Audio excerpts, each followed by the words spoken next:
قال النبي صلى الله عليه وسلم لو كان بعدي نبي لكان عمر او كما قال عليه الصلاة والسلام۔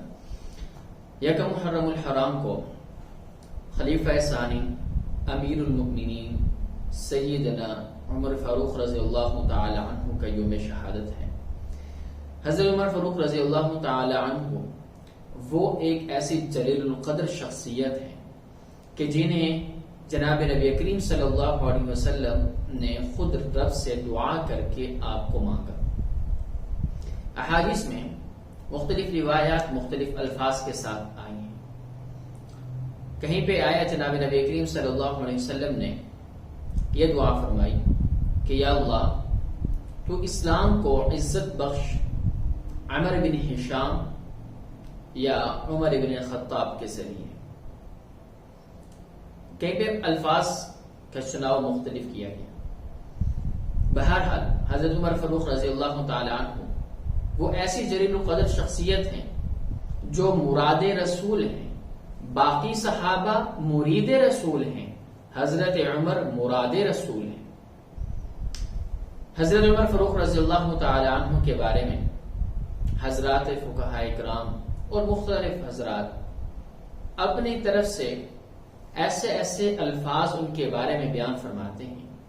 کچھ تو لکھتے ہیں کہ حضرت عمر فاروق رضی اللہ تعالی عنہ عطائے خداوندی ہیں کہ جنہیں رب نے عطا کیا آپ صلی اللہ علیہ وسلم کو اور مسلمانوں کو۔ حضور صلی اللہ علیہ وسلم نے باقاعدہ بیت اللہ میں اللہ رب العزت سے دعا مانگی تھی۔ حضرت عمر فاروق رضی اللہ تعالی عنہ کے اگر ہم اوصاف حمیدہ کو دیکھیں، ایک تو ان کی ذات میں کیا اوصاف تھے، باقی اسلام کے لیے ان کی کیا خدمات تھی، ہر پہلو سے اگر ہم آپ کی سیرت کا مطالعہ کریں تو یقیناً وہ پوری دنیا کے لیے، چاہے مسلم ہے چاہے نان مسلم ہے، ہر ایک کے لیے آپ کا طریقہ ایک رہنما کے طور پر ہے۔ کوئی بھی انسان چاہے وہ اپنی پرسنل لائف میں آپ کے طریقے کو فالو کرے یا کوئی نظام حکومت قائم کرنے والے حکمران آپ کے نظام حکومت کے طریقہ کار کو اور ان کے قانون کو فالو کریں تو یقیناً ہر بندہ کامیاب ہو سکتا ہے جو ان کی سیرت پر عمل کرے گا۔ اب حضرت عمر فاروق رضی اللہ تعالی عنہ کہ اگر ہم ذاتی صفات کو دیکھیں تو آپ کی ذاتی صفات تو بہت بے شمار ہیں۔ آپ صاحب الرائے تھے، بڑے بلیغ النظر تھے، اور آپ ایسے جاندار آواز میں اور ایسے فصیح و بلیغ انداز سے بیان فرمایا کرتے تھے کہ لوگوں پر ایک سحر طاری ہو جایا کرتا تھا۔ آپ شجاعت میں، فصاحت میں، بلاغت میں یکتا تھے، آپ جیسا کوئی نہیں تھا۔ جناب نبی کریم صلی اللہ علیہ وسلم نے ارشاد فرمایا کہ ہر امت میں ایک محدث ہوا کرتا ہے، میری امت کے محدث حضرت عمر فاروق رضی اللہ تعالی عنہ۔ محدث کسے کہتے ہیں کہ ایسی رائے دینے والا شخص، ایسی بات کہنے والا شخص کہ اللہ تبارک و تعالی قدرتی طور پر اس بندے پر الہام کر دیتے ہوں اور وہ قدرتی طور پہ حق بات اس کی زبان سے نکلے۔ یہی تو وجہ تھی کہ حضرت عمر فاروق رضی اللہ تعالی عنہ نے ایسی آرائیں دی آپ صلی اللہ علیہ وسلم کو جو اللہ تبارک و تعالی نے ان کی تصدیق کے لیے قرآن مجید میں آیات بن کر اتار دی۔ تقریباً مختلف تعداد آتی ہے، کہیں پر 36 آتی ہے، کہیں پر 14 آتی ہے، کہیں پر 40 آتی ہے کہ 36، 40، 14 اور مختلف روایات آتی ہیں کتنے مقامات پر حضرت عمر فاروق رضی اللہ تعالی عنہ نے آرائیں دی۔ مشہور تو وہ ہیں کہ جیسے کہ حضرت عمر فاروق رضی اللہ تعالی عنہ نے ازواج مطہرات کے لیے پردے کا مشورہ دیا، اللہ نے قرآن بنا کر اتار دیا۔ حضرت عمر فاروق رضی اللہ تعالی عنہ نے لوگوں کو نماز پر بلانے کے لیے ایک مشورہ دیا کہ اس کوئی طریقہ کار انجام دیا جائے کہ جس سے لوگوں کو ہم مسجد میں بلا سکیں نماز کے ٹائم میں۔ تو اللہ تبارک و تعالی نے آذان کو بھیج دیا کہ اذان کا حکم دیا، تو یہ مختلف ایسی جگہیں، ایسی چیزیں ہیں، ایسے احکامات ہیں کہ جن کے بارے میں حضرت عمر نے مشورہ دیا اور اللہ نے اس کی تصدیق بھی کی، تائید بھی کی اور قرآن بن کر اتارا بھی سے۔ حضرت عمر فاروق رضی اللہ تعالی عنہ کی اس سے بڑی اور کیا فضیلت ہو سکتی ہے کہ جناب نبی کریم صلی اللہ علیہ وسلم نے ارشاد فرمایا لو کان بعدی نبی لکان عمر، اگر میرے بعد کوئی نبی ہوتا تو حضرت عمر ہوتے۔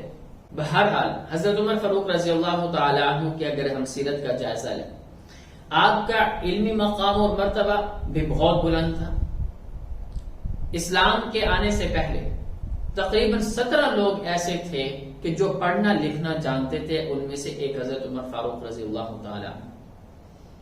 اور حضرت عمر فاروق رضی اللہ تعالی عنہ نے اپنی دور حکومت میں ایسے ایسے نظام قائم کیے، ایسے ایسے شعبے قائم کیے، ایسے ایسی فتوحات حاصل کی ہیں، ایسے ایسے ترقیاتی کام کیے ہیں کہ جو آج کل کے حکمرانوں کے لیے ایک بطور نمونہ اور مثال کے ہیں۔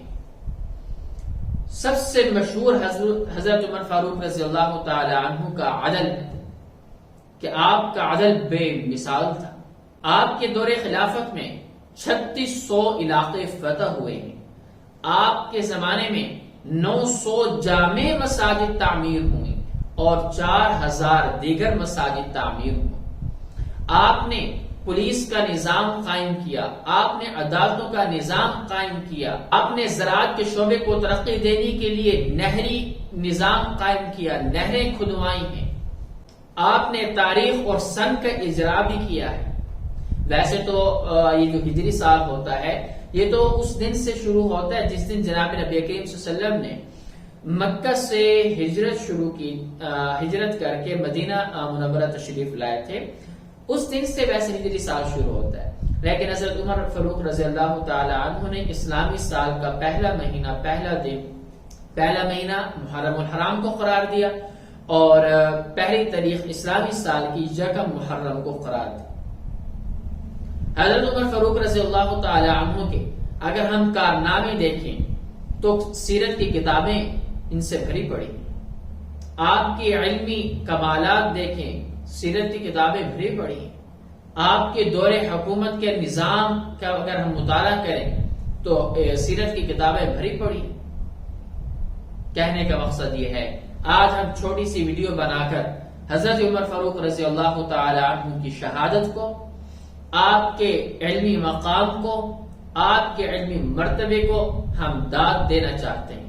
ہم آپ کی سیرت اس ایک ویڈیو میں بیان نہیں کر سکتے، لیکن بنانے کا مقصد، بولنے کا مقصد کہ ہم بھی کچھ اپنا حصہ آپ کی تعریف کے لیے ہم بھی اپنی زبان سے کچھ الفاظ ادا کر دیں۔ حضرت عمر فاروق رضی اللہ تعالی عنہ وہ صحابی ہیں جو 10 مبشرہ میں بھی داخل ہیں۔ آپ جنتی ہیں۔ ایک مرتبہ حضور صلی اللہ علیہ وسلم جبل احد پہ چڑھے، آپ کے ساتھ حضرت ابوبکر صدیق، حضرت عمر فاروق، حضرت عثمان غنی رضی اللہ تعالی عنہ۔ جب جبل احد پہ چڑھے تو پہاڑ لرزنے لگا۔ حضور صلی اللہ علیہ وسلم نے پہاڑ پر ایسے نیزہ سے مارا، پاؤں سے مارا اور فرمایا رک جا، ٹھہر جا، تیرے اوپر ایک نبی، ایک صدیق اور 2 شہید موجود ہیں۔ حضرت عمر فرماتے ہیں کہ اس کے بعد مجھے کوئی شک نہیں تھا کہ میں شہید نہیں ہوں گا، مجھے یقین تھا کہ میں نے شہید ہونا ہے۔ تو یہی ہوا۔